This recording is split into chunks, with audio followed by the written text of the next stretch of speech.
यहाँ पर गाड़ी को ठोकने से पहले भी कहीं इसकी गाड़ी टकराई है, उससे भी पहले एक बार ये और कहीं टकराई है, पिलर से या किसी दरख्त से टकराई है। ये एक बहुत बासर फैमिली से इसका ताल्लुक है। इनके हमसायों से बात कर रही है, इनके बारे में का रवैया बहुत ज्यादा अच्छा नहीं आ रहा।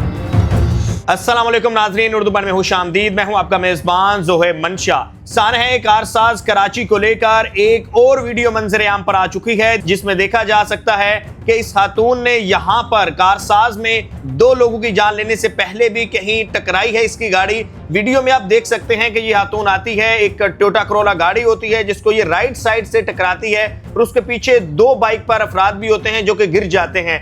लेकिन इसके अलावा अभी मजीद शायद एक और सीसीटीवी आना बाकी है, क्योंकि हमने लास्ट वीडियो में जो काशिफ ने जिक्र किया था कि इस खातून ने जो पहले गाड़ी टकराई है वो लेफ्ट साइड से है, जबकि इस वीडियो में राइट साइड से गाड़ी टकरा रही है। लेकिन इसके अलावा और भी बहुत सारे सवालात हैं। मसलन इस केस को लेकर अभी तक मेडिकल रिपोर्ट नहीं आ सकी, इसको लेकर अभी तक ये वाजे नहीं हो सका कि ये जो गाड़ी है ये है तो मालिक के नाम, कंपनी के नाम, लेकिन क्या कंपनी के मालिक को सामने तफ्तीश किया जाएगा या नहीं। और इसके अलावा इस खातून का रूट क्या था, ये कहां से कहां जा रही थी। हमारे साथ काशिफ मुश्ताक मौजूद हैं, सीनियर क्राइम जर्नलिस्ट। और काशिफ मुश्ताक जो हैं वो डे 1 से सीसीटीवी वीडियोस के ऊपर और इस सारे केस को देख रहे हैं। अच्छा Kashif, thank you very much, बहुत शुक्रिया। पहले तो आप बताइएगा कि हमने लास्ट वीडियो में जैसे आपने कहा कि इस खातून ने यहाँ पर गाड़ी को ठोकने से पहले भी कहीं इसकी गाड़ी टकराई है, अब ये मजीद सीसीटीवी आ गई है। ज़ेब बहुत शुक्रिया आपका, आप मुसलसल इसको आप भी फॉलो कर रहे हैं।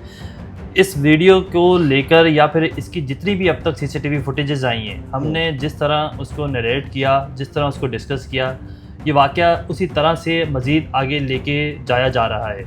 हमने पिछली वीडियो में ये जिक्र किया था कि जो ये गाड़ी है ये लेफ़्ट हैंड से टकराई भी हुई है और उसके बाद ये कहीं राइट में जाके भी लगी है, तो बिल्कुल ऐसा ही हुआ।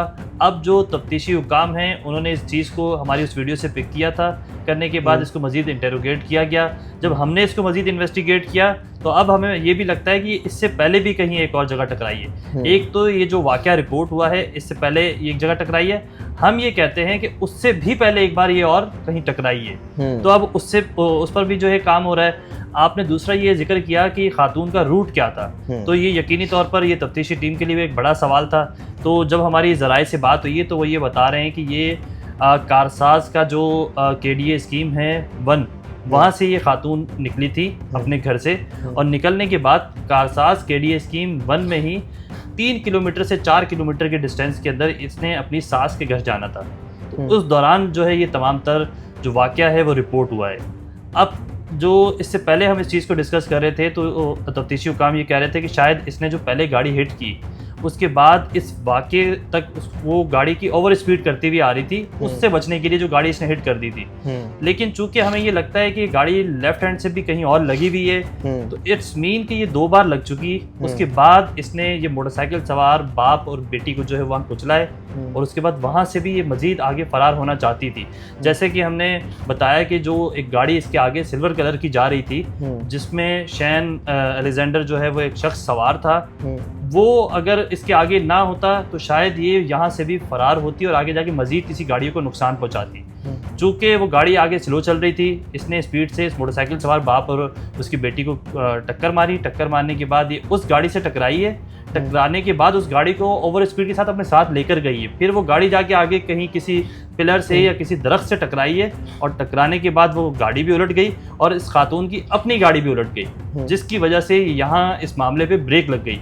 वरना शायद इस खातून के पास ब्रेक का कोई वर्ड मौजूद नहीं था और ये इस गाड़ी को इसी स्पीड से लेकर जाती और ले जाके कहीं और भी हिट करती। लेकिन ये तो बहुत कम डिस्टेंस था, 3 से 4 किलोमीटर, यानी इसके घर से लेके इसके सास के घर तक, तो इतने कम डिस्टेंस में इसने इतने ज़्यादा लोगों के साथ टकरा गई। सेकंड, ये जो अभी लेटेस्ट वीडियो आई है इसका कुछ मालूम हो सका ये कौन लोग हैं?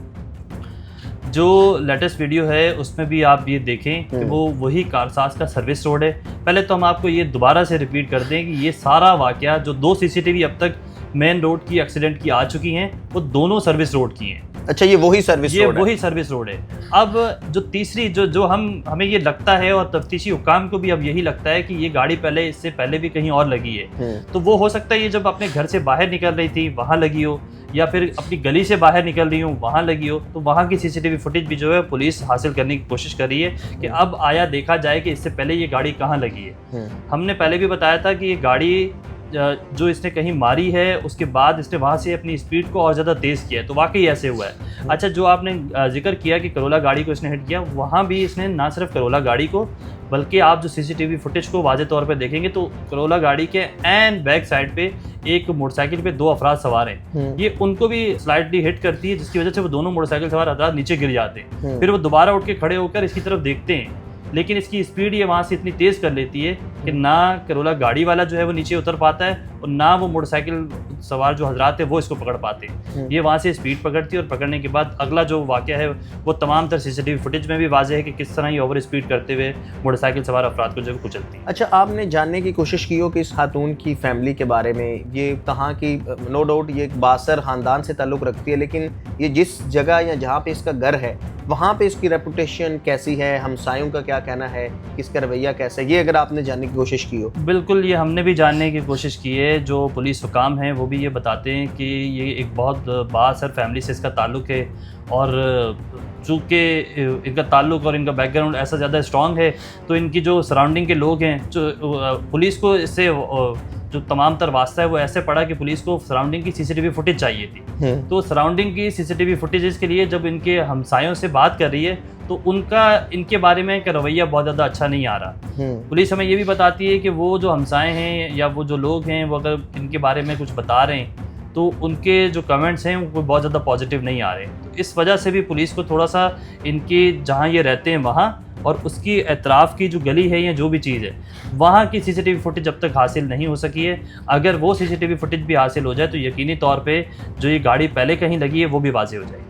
अच्छा, ये जो दानिश साहब हैं, इनका ये गुल अहमद, इनकी जो कंपनी का नाम है, ये गुल अहमद कौन सी है? ये जो एक तो कपड़े का मारूफ है, इसके अलावा कोई और कंपनी? नहीं, ये कपड़े का वो नहीं है, ये गुल अहमद एक और इंडस्ट्री है और ये एक इंडस्ट्री नहीं है, मुख्तलिफ शॉपों पे ये काम कर रहे हैं। उन तमाम तर प्रोडक्ट्स को जो ये ऑन भी करते हैं या मैन्युफैक्चर करते हैं उस हवाले से इनकी एक डिफरेंट कंपनीज़ हैं। उन डिफरेंट कंपनीज़ में आपको बताएं कि ये जो खातून है ये ख़ुद भी मुख्तलिफ ओहदों पे वहाँ रह चुकी है। अच्छा, जो ये गाड़ी है ये भी उसी किसी कंपनी के ऑनरशिप के नाम पर है। अब इसमें पुलिस ये कह रही है कि अगर 322 हमने सेक्शन, अब हम आपको थोड़ा सेक्शन भी डिफाइन कर दें कि इस एफआईआर के अंदर पहले सेक्शन लगाई गई 320, उसके बाद उस सेक्शन को तब्दील किया गया और कत्ल बिल सबब की सेक्शन लगाई 322। अब 322 की सेक्शन के तहत जो है वो इसका जो ऑनर है उसको भी हिरासत में लिया जाएगा, उससे तफ्तीश की जाएगी। चूँकि इस सेक्शन के अंदर ये बात बहुत ज़्यादा इंपॉर्टेंट होती है कि आया खातून के पास ड्राइविंग लाइसेंस था या नहीं था।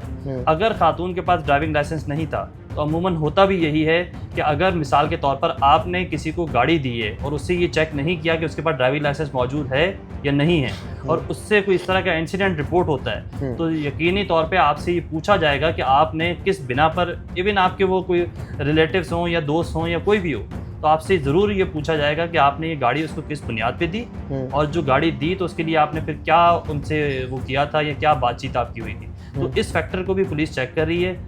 एक्साइज से तमाम तर डिटेल गाड़ी के हवाले से पुलिस ने हासिल कर ली है और उस डिटेल के हवाले से पुलिस जो है अब बाकायदा कंपनीज़ के ऑनर से रब्ता कर रही है।